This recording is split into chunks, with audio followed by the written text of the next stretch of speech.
өнөөдөр өмнөх хичээлээр бид нар процент гэсэн сэдв үзсэн. За өнөөдрийн хичээлээр бид нар процентын бодлогод процентын бодлогод 3 төрлийн бодлого байдаг. За энэ талаар багш өнөөдөр тайлбарлах гэж байна. За ингээд анхааралтай сайн ажиллаа. Дараа нь нэмэлт төстэй болгонууд бодож сурах юм байна. За ингээд чигчил дэвтэрт оролцоорой. За процентын үндсэн бодлогод бол энэ 3 төрлийн бодлого байдаг. За нэгдүгээр бодлого нь өссөн тооны процентод ногдох тоог олох гэсэн юм бодлого байна. За энэ дээр багш нэг жишээ бодлого авсан байгаа.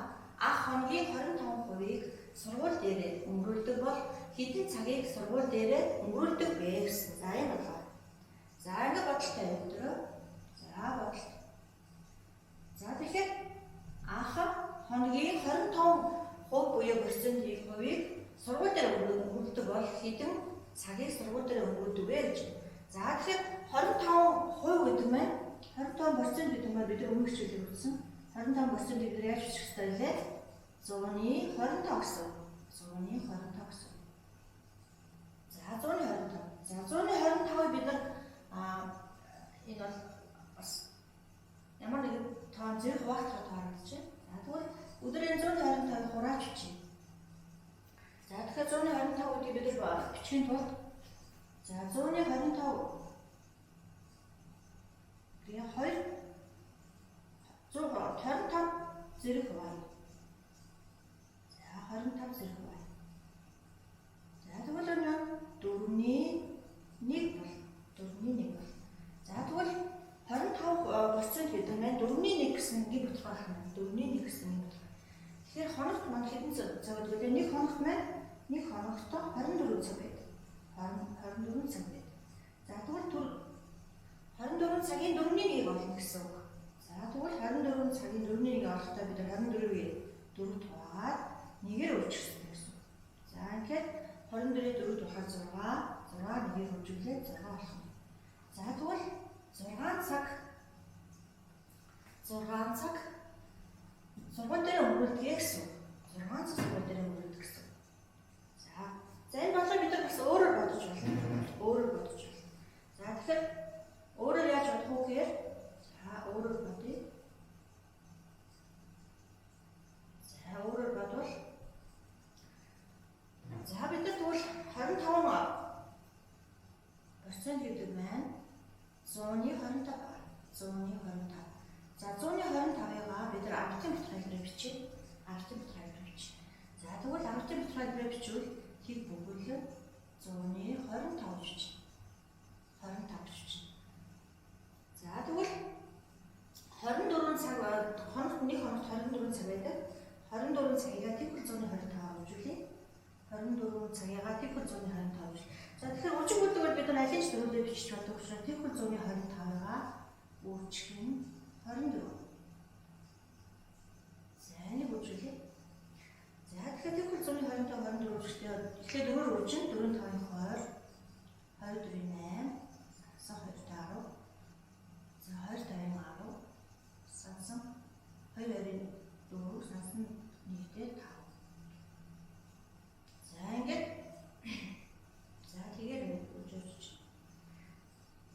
За нэг нэмэхээр бид нар тэг 6 за тэг болно. За одоо бид нар автомат баталгаа үржүүлэлт үзсэн байгаа. Тэгэхээр удирдахын хийсэн хэдэн орон байна вэ гэхээр 2 орон байна. Тэг 100-ны 25 дээр 2 5 2-оор баталгаа хийсэн байгаа. Тэгвэл 2 орон болсон. За ингээд арлын тэг болон урдын төгөөрөөр дарахаар 6 цаг. За өөрөөр хэлбэл за энийг автомат баталгаа шилжүүлээд тэгээд 24 цагаар тэг 100-ны 25-аар үржихээр бас 6 цаг гэж гарч байна. За энэ аргын аль алинаар нь бодож бодох байна. За дараагийн бодлого бодъё. Дараагийн бодлогыг бодоход дугуйлан 24 бүгэнтэй ба энэ нь бүх сурагчдын 40% бол анги бүгд хэдэн сурагчтай вэ гэсэн бодлого. За тэгэхээр энэ бол өссөн процент ногдох тоогоор уул тоог буюу анхны тоог олох гэсэн. За тэгэхээр дугуйлан 24 бүгэнтэй гэж байна. Энэ 24 бүгэн бол бүх сурагчдын 40% бол анги бүгд хэдэн сурагчтай вэ гэсэн энэ бодлого байна. За тэгвэл бидний бодлогыг бодохдоо 40% гэдгийг одоо бичиж 40%. За 40% гэдэг биш. Гэхдээ бид нар 140 бичдэг. Энгийн доторхаа. Энгийн доторхаа 140 гэж. За өмнө одоо бодсонтой айлхан 140-ийг бид нар 100-ийнхаа 40-ийг бид нар зэрэг тоонд хуваад за тэгвэл хэдэд байх вэ гэдэг. За 140 бид нар 10 за 20 туваач. За 100-г 20 туваа. За мөн 40-гээ 20 туваа. За тэгэхээр 5-ны 2 бол 5-ны 2. За тэгэхээр бүх сурагчдын 5-ны 2 нь 24 өгөөд гэсэн. Бүх сурагчдын 5-ны 2 нь 24. За энэ дээрээс бид нар одоо бүх сурагчтай яаж бодох вэ? Бүх сурагчтай болохын тулд бид нар 24-ийг 5-ны 2 нь 24 гэсэн учраас 24-ийг 2 туваад 5-аар өгчтэй. За 24-ийг 2 туваахаар 12. За нэг 5-аар өгчээр 60. За тэгвэл дугуйлан 60 өгчихсэн бүх сурагч гэсэн.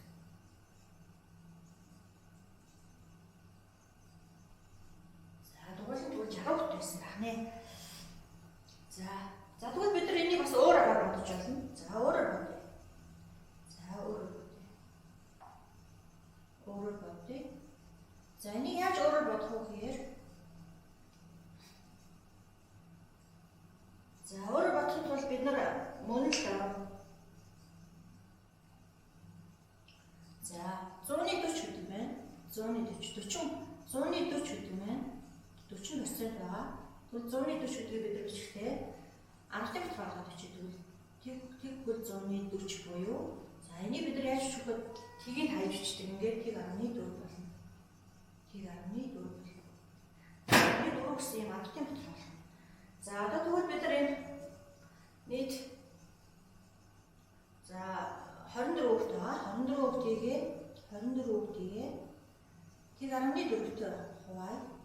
Тэг 14-тэй хуваа. За 24-ийг 14 хуваахын тулд бид нар яаж бичдэг вэ? За өмнөчүүдээр асуусан таслаа шилжүүлдэг гэсэн. За тэгэхээр хуваагчийн таслыг хойш нэг орон шилжүүлэхээр нэг орон шилжинд 24-өөс тооны бүхэл байгаа учраас 240 байна. За энийг бид нар өөрөөр юу гэж боддог гэхээр хоёулангийн зэрэг 10-аар үрдсэнтэй адилхан гэсэн. За тэгэхээр 240-ийг 4 туваахаар 60 болох юм тийм ээ. 60. За бид нар энэ бодлого шууд ингээд бодчих болно. За тэгэхээр энийг хоёр аргаар бодож бодох юм тийм ээ хүмүүс тийм. За дараагийн бодлого нэг тоо нөгөө тооны хэдэн процент болохыг заах. За энэ бодлогоор анги 25 сурагчтай ба 10 эрэгтэй бол энэ нийт сурагчны хэдэн проценттэй гэсэн за энэ бодлого. За энийг мөн хоёр аргаар бодъё. За эхний арга бид нар нийт 25 хүүхэд байгаа. Тэрний 10 сурагч нь эрэгтэй болоо энэ нь нийт сурагчдын хэдэн процент гэсэн юм болоо. За тэгэхээр энэ бодлогыг бодохын тулд бид нар за 25 сурагч маань нэг бүх сурагч байгаа. Бүх сурагч маань 100% гэсэн. За 100% гэсэн. За 100. Тэгэхээр бүх юм бид нар 100% гэж нэрлэдэг.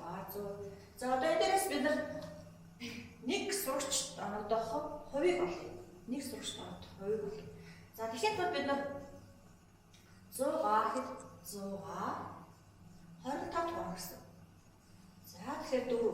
За 4 гэдэг бол нэг сурагчд оногдох хувь гэсэн үг. Нэг сурагчд. За энэ 4% гэж байна. Тэгэхээр энэ бол нэг сурагчд оногдох хувь байна. Нэг сурагчд оногдох хувь.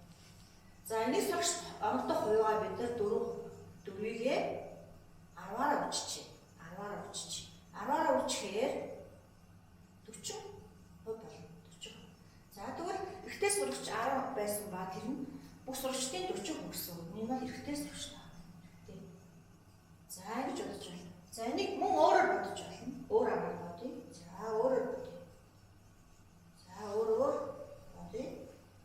За энийг яаж өөрөөр бодох вэ гэхээр за 20 бүх сурагч 25 байгаа. Тэрний 10 бол эрэгтэй гэсэн. Тэгэхээр бид нар энгийн бүтээл ашиглаж байна. 25-ны 10. Тэгэхээр энэ бүх 25 гэсэн хүүхдийн 10 эрэгтэй гэсэн үг. За тэгэхээр бид нар энийг яах вэ гэхээр процент болгох гэж байгаа гэсэн. За ингээд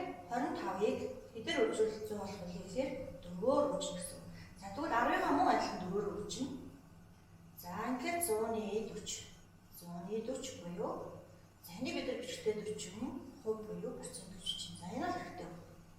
За тэгэхээр багш нь энэ процентын 3 бодлогыг бид нар 2 аргаар бодож үзлээ. За тэгэхээр та энэ дээрээс харж агаад аль чаддаг аргаараа аль нь хялбар байна өдөрөөс ярилцаад дахин ийм бодлогуудыг 2 аргаар бодож үзье. За тэгэхээр ер нь математикийн бодлогыг бодохын тулд олон аргаар бодох тусмаа хариу нийжил гардаг тийм ээ. Тэгээд олон аргаар бодох тусмаа улам одоо илүү үнцгийн мэдлэгтэй болдог байгаа. За ингээд та бүхэндээ баярлалаа. За ингээд номноосоо процентын үндсэн бодлого гэсэн ачуудаас бодлогод тасгалууд ажиллаад ингээд бүгдөө хичээлээ сайн хийгээрэй. За ингээд анхаарал тавьсанд баярлалаа.